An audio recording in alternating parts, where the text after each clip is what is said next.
Muy buenas noches, jóvenes, ¿cómo están? Hoy, penúltimo día del mes, creo. Sí, 30 de julio. Bien, nos toca hoy día la práctica número 9, que son los diagramas de fases, ¿ya?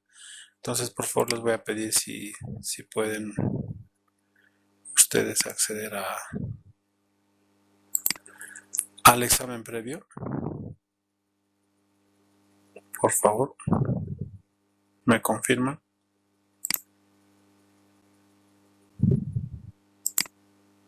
Todavía no hay. Ya, un segundito. Entonces vamos a habilitar.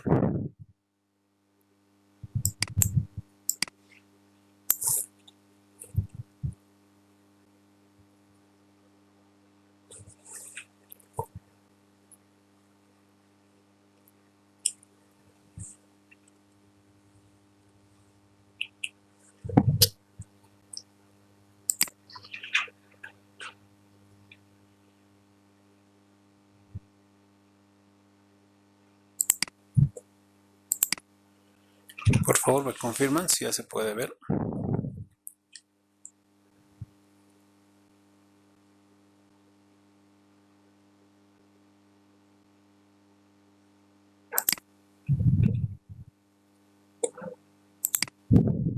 Sí, que ya aparece. Ya, perfecto, por favor.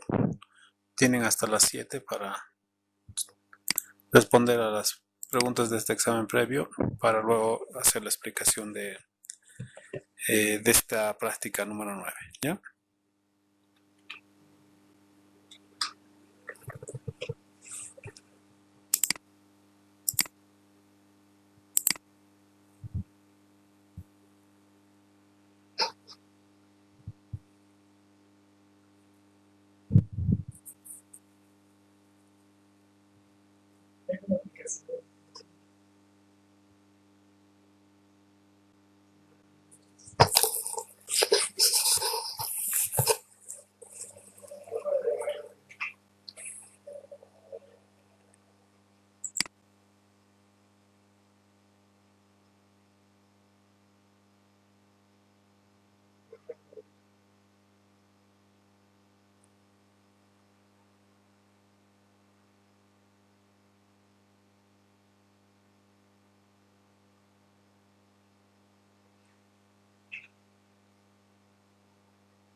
Bien, jóvenes, voy a compartir la pantalla entonces para que podamos ver de qué se trata esta práctica.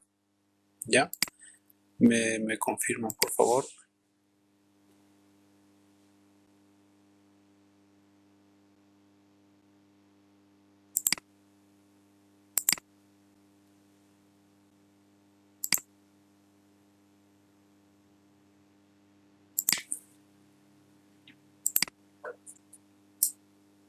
¿Se puede ver? Ya se ve. Ya, muchas gracias. Bien, entonces hoy estamos con la práctica número 9, que es el diagrama de fases. Como hemos venido trabajando en estas prácticas virtuales, ya se les ha enviado los datos para que ustedes puedan hacer su informe. Tienen hasta las 10 de la noche. Y también se les va a enviar 2 videos para poder construir su diagrama ternario, o de 3 fases si quieren, ¿ya? O de 3 componentes, perdón. Entonces, sobre esa base vamos a explicar un poquito qué son los diagramas de fase, cómo han nacido, y obviamente lo que la historia determina para la explicación de estos diagramas de fase. Los diagramas de fase normalmente trabajan mucho en el área de lo que es la termodinámica, ¿ya? Porque, bueno, en realidad se usa bastante los valores de cambios. Como ustedes ya saben, al hablar de fases, estamos hablando de cambios de estados de agregación, de fusión, de ebullición, etcétera, ¿no? O las condiciones que tienen que tener algunos componentes para hacer este cambio de fase. Entonces, en termodinámica se establecen todo lo que son diagramas de fase o lo que es el diagrama de estados de la materia, y se va a representar en estos estados como tal. Entonces, va a ser una representación básicamente de los estados de agregación. Aquí tenemos una de las representaciones más aplicadas, como les decía, en termodinámica, en un gráfico de presión versus temperatura, donde se puede observar que se va a requerir ciertas condiciones de presión y de temperatura para pasar en los tres estados, ¿no? Toda esta parte que tenemos aquí está en estado sólido, y tenemos esta otra pequeña parte aquí que está en estado líquido, y toda la parte que está acá está en estado gaseoso. ¿Ya? Entonces, si ustedes observan, existe un punto triple donde aparentemente están los tres estados, coexisten sólido, líquido y gaseoso. Obviamente a una condición de presión y temperatura, eso es lo que interesa establecer. ¿Ya? En todos los casos, vean ustedes que va a existir también un punto, aparte del punto triple, conocido como el punto crítico, donde ya hemos asumido ciertos valores, específicamente en la práctica 1, cuando hablábamos de temperatura y presión crítica, ¿no? Entonces son valores extremos, si quieren, donde en este caso ya no estarían coexistiendo ni tampoco ni el sólido ni el líquido, sino casi, mejor dicho, una parte de solo de líquido y gas. Entonces, esa es, digamos, una de las aplicaciones de los diagramas de fase. Otra explicación de los diagramas de fase específicamente es determinar si los componentes coexisten en dos estados o más. Y tal es este ejemplo del diagrama de equilibrio que se usa mucho en lo que es destilación, donde vemos acá ya también la temperatura versus la composición, en este caso fracción molar. Y se obtienen dos curvas, ¿no? Una curva inferior que representa todos los puntos del líquido que se va a convertir en vapor, o podría ser líquido sólido también, no es ningún problema. Y la curva superior, que si fuese para destilación, serían todos los puntos donde el vapor se convierte en líquido, ¿no? O sea, no se olviden que para poder separar por destilación, que ya hemos visto en la anterior práctica, tenemos que llegar al punto de ebullición.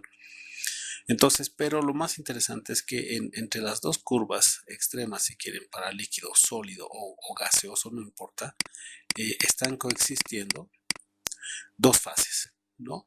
Y esas dos fases es la que nosotros vamos a determinar, porque cuando mezclemos un sólido y un líquido, obviamente vamos a ver que uno podría ser el soluto y el otro el solvente, que tengamos una solución directamente en una sola fase, ¿no? Y asumamos que es una solución homogénea, o en dos fases, una solución heterogénea. ¿Ya?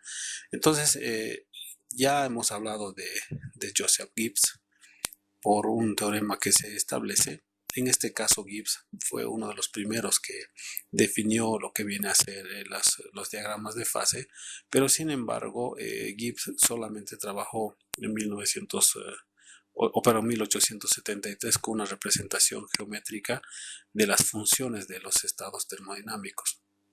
Lo interesante de Gibbs, que además de la ecuación libre de Gibbs y además de la ecuación de grados de libertad que determinó él mismo, este artículo que él publicó, lo publicó en una revista que no era muy conocida, pero sin embargo tenía corresponsalías en Europa.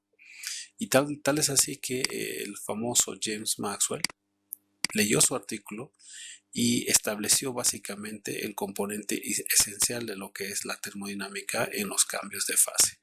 Entonces, es más, Maxwell le envió, como dice acá el texto, la representación de esa su representación geométrica, valga la redundancia, pero una copia tallada, si quieren, en yeso, y que todavía se encuentra eso en la Universidad de Yale, y que básicamente es esta la que hizo Maxwell.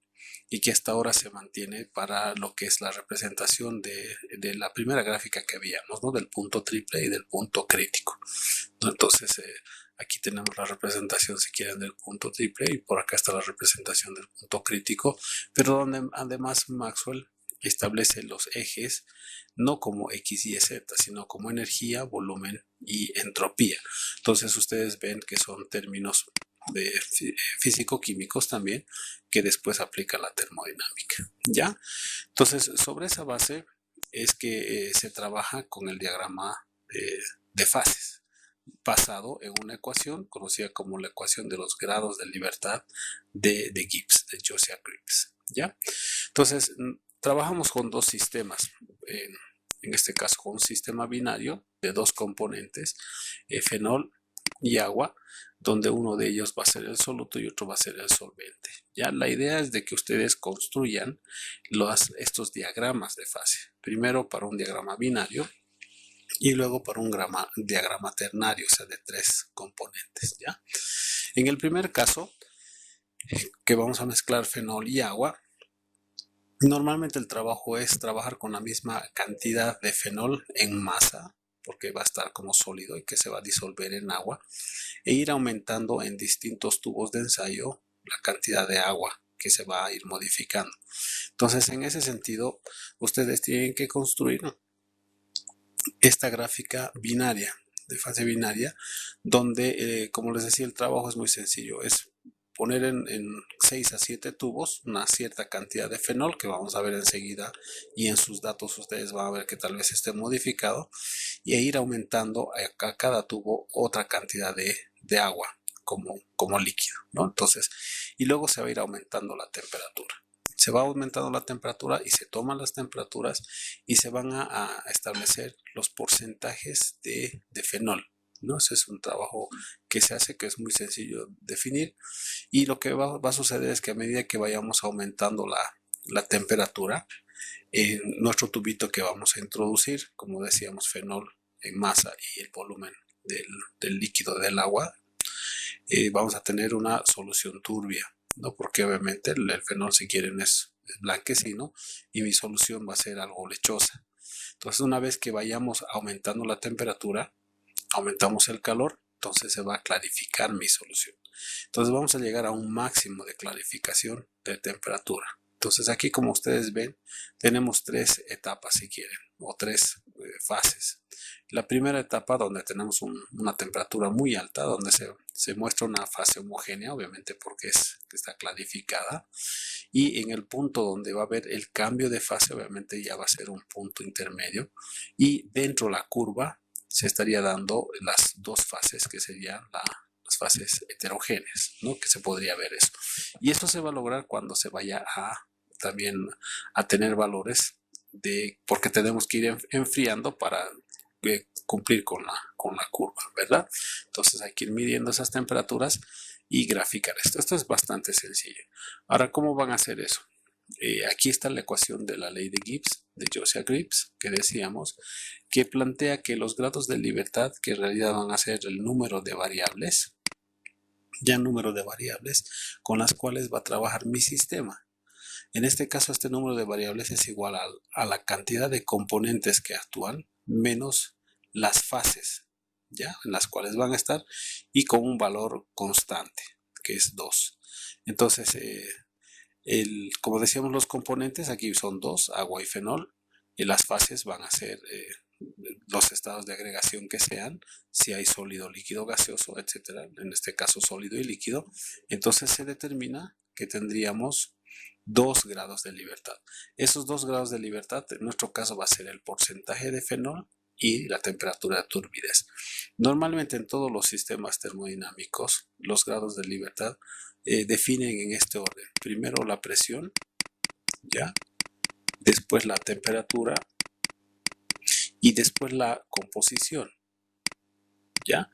Pero la composición se divide normalmente en dos. Una composición del líquido, en el caso de que, por ejemplo, podría ser para una separación de vapor líquido, y la otra de vapor. O podría ser líquido y sólido, podría ser gas, sólido, etc. ¿verdad? Entonces normalmente los grados de libertad tienen estas 4 variables, ¿sí?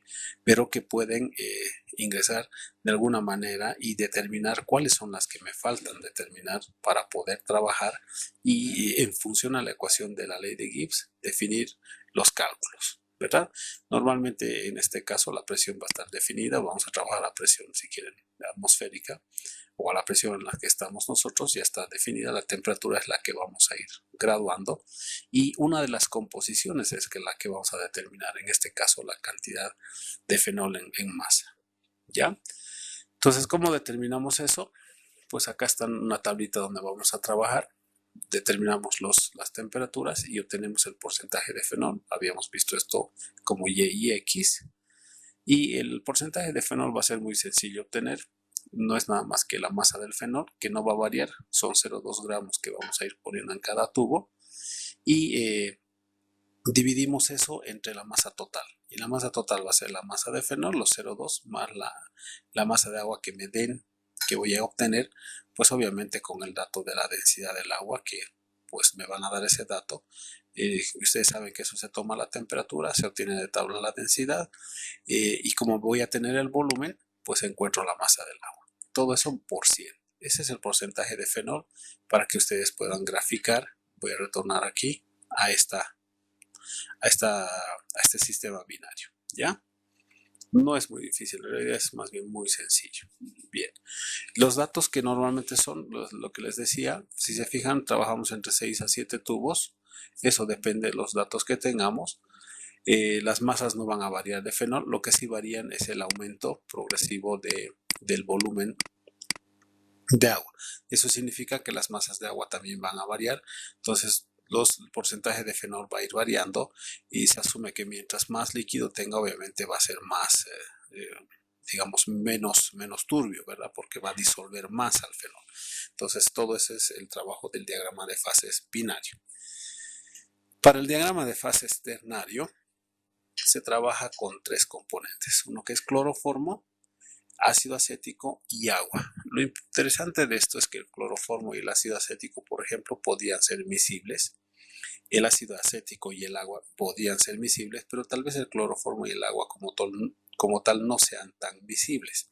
Entonces aquí viene ese sistema. Pero observen que aquí ya tenemos 3 componentes, ¿verdad? Bien, este diagrama se trabaja en un triángulo que ya les adelanté, les estoy cargando 2 videos para que ustedes puedan construir tranquilamente este diagrama, donde si quieren en la parte izquierda está el porcentaje de cloroformo que va a ir desde 0 al 100%. En la parte inferior está el porcentaje de agua que va de 0 a 100, y en la parte derecha, que va a ir contraria a la que teníamos del cloroformo para el ácido acético, también de 0 a 100. La idea es construir esta curva que ustedes están observando aquí, que estoy trazando, aunque debíamos poner con otro color, ¿ya? ¿Y cómo se construye eso? Con los datos que que vamos a tener o que vamos a calcular los porcentajes como tal. Por ejemplo, si ya tengo calculado que el agua tiene un 20%, el ácido acético un 50% y el cloroformo un 30%, lo único que hago es que este 20% va subiendo, se va a unir con el 50% de ácido acético y el 30% de cloroformo y vamos a tener este punto. Y así sucesivamente se obtienen los otros puntos para la construcción de este diagrama de fases ternario de 3 componentes. ¿Ya? Esto, por favor, el videito es un poco largo, casi 20 minutos y hay otro de respaldo de unos 8. Entonces se va a tomar su tiempito para que ustedes puedan trabajar mucho mejor en este diagrama que lo tienen que entregar hoy día, ¿no? Tanto este diagrama ternario como el diagrama binario. Y lo que les decía, ¿no? La solubilidad que puede darse entre 2 componentes y lo poco solubles que pueden ser un tercer componente en el otro caso. Y los grados de libertad, en este caso que me salen 3 grados de libertad, eso es porque hemos aumentado el número de componentes, pues me implica decir, al tener 3 grados de libertad, que requiero encontrar los porcentajes en peso de estos 3 componentes, ¿ya?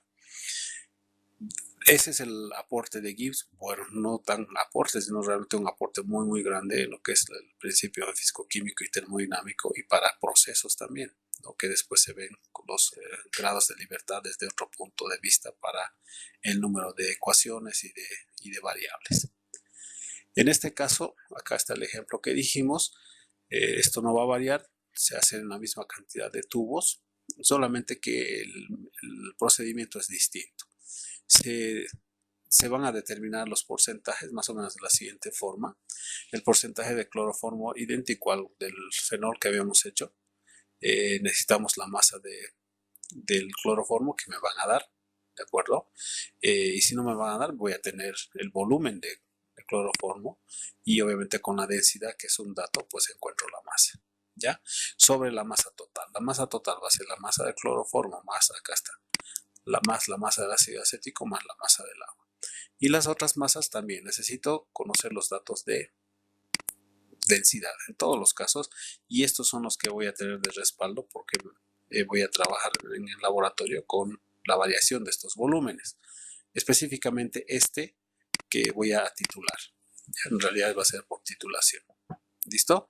Entonces los porcentajes se obtienen de esa forma. Por ejemplo, el porcentaje de agua ya no es necesario hacer esto, simplemente es restar de 100 menos el porcentaje de cloroformo y menos el porcentaje de ácido acético, ¿no? Entonces hay varias formas de encontrar estos tres valores para encontrar la curva en el diagrama ternario. Entonces el procedimiento es más o menos el siguiente. Los datos que tenemos son así. En el primer tubo se pone 0,2 de cloroformo y 1,4 de ácido acético, y la cantidad del volumen de agua es por la titulación. Entonces una bureta se enrasa con agua, y lo que obviamente vamos a hacer es ir viendo el grado de turbidez o de aclaración de la solución, que incluso también se puede calentar, ¿verdad? Entonces, hasta determinar el cambio de fase, si quieren, ya sea de turbidez a claro o de claro a turbio, pues se anota el dato del volumen del agua. Y con ese volumen y la densidad, como les digo, se hallan las masas. Lo mismo para otro cambio de volúmenes de tanto de cloroformo y ácido acético, se van anotando los datos de la titulación del volumen de agua. ¿Listo? No es nada más. Entonces la explicación así muy rápida y violenta es esa. La práctica se tiene que hacer esto nada más, porque hay que trabajar con calma los tubos y hay que titular, y bueno, después ya se hacen los cálculos que se tenga que hacer para entregar el informe. ¿Listo? Entonces no sé si tienen alguna consulta. Por si acaso aquí les estoy dando la densidad del cloroformo, 1,47 para un porcentaje de 99%, y una densidad del ácido acético de 1,05 para un porcentaje del 98%. ¿Ya? Estoy grabando esta clase para que ustedes puedan ver este video, que en lo que tarde subir a YouTube, pues los voy a compartir. Mientras tanto les voy a publicar los dos videos que les decía, que también son videos de respaldo, mientras van viendo ustedes cómo construir la gráfica. No sé si existe alguna consulta, muchachos. Inge, tengo una duda. Sí. ¿Podrías repetir de nuevo esa parte de cómo hallar el volumen de agua, por favor? Claro, claro. Ya. El volumen de agua va a ser cuando se dé el cambio en la titulación. No sé si estoy compartiendo.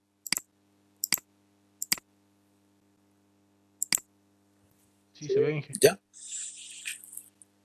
Si ustedes se dan cuenta, cuando tengamos las dos soluciones de cloroformo y de ácido acético, vamos a tener en el tubo de ensayo los dos volúmenes, y esto va a generar una turbidez, o sea, va a tener una coloración, no es claro.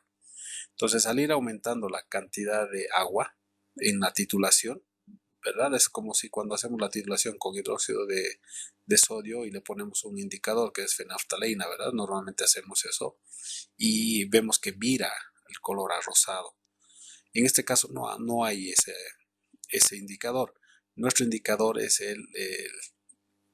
la clarificación de estas dos soluciones, ¿no? Esto va a estar turbio y se va a ir introduciendo líquido, por decir 1 ml, no ha cambiado, todavía sigue turbio, 2 ml, 3 ml, etcétera, hasta que algún momento va a cambiar en este caso, la turbidez y se va a clarificar. ¿Ya? Entonces, en ese momento se toma lectura del volumen de agua. Nada más. Seguramente en los datos que tenemos ya van a tener ustedes, obviamente, los volúmenes de agua y con el dato de la densidad se encuentra la masa de agua, nada más, ¿verdad? Teniendo el volumen y la densidad, pues encontramos la masa. En los otros casos es lo mismo porque nos están dando los datos teóricos. Ya no sé si está explicado, pero seguramente los datos que tienen ya está el volumen de agua, pero en la práctica hay que hacer de esa manera. Está bien, Inge. Ahora sí, muchas gracias. Ya, perfecto. De todas formas, igual, a veces hay prácticas donde se hace al revés, o sea, está clarificado y se enturbia. Eso también depende mucho de las cantidades y la proporción que se deben de tener. También se puede trabajar con temperaturas, ¿no? Poner el tubo de ensayo a enfriar o a calentar. O sea, todo va a depender de cuál sea el procedimiento que se quiera lograr. Lo importante es que ustedes con esos datos de volúmenes puedan hallar las masas y con esas masas hallar los porcentajes y con esos porcentajes graficar las curvas, ya sea para el binario o para el ternario, nada más, ¿ya?